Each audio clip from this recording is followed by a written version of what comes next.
So I was looking through my TikTok comments and I saw this question, and I've been getting this question a couple of times. Like, I don't know, like I think that people who are following me are people who are struggling with anxiety disorder, whether it's health anxiety, social anxiety, panic disorders, OCD, any type of anxiety. But when I get this question, like people ask like, what is this anxiety you're talking about? What is an anxiety disorder?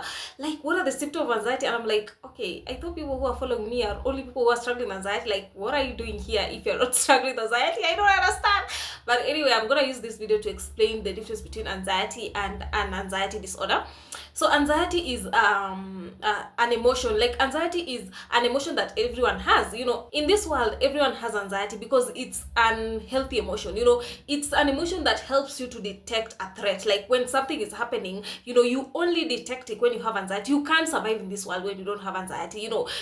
Pre-anxiety, pre you being in the anxiety disordered cycle, you had anxiety about a couple of things. Maybe if you had not done an assignment in school, that was a form of anxiety. If you had been caught cheating by your partner, that was a form of anxiety.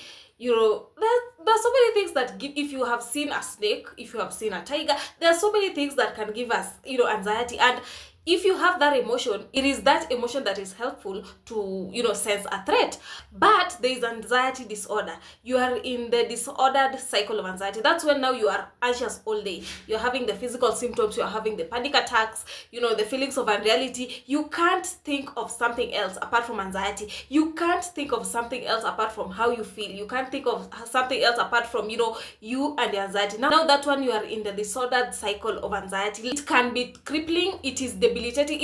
Mine was up to a point that I couldn't function, I couldn't do shit. Like, I was in my bedroom closed in there. I was agoraphobic. I was having the physical symptoms. Like, anxiety is the only thing I could think of. Now, when you have reached that stage where you are anxious all day, anxiety is the only thing you can think of.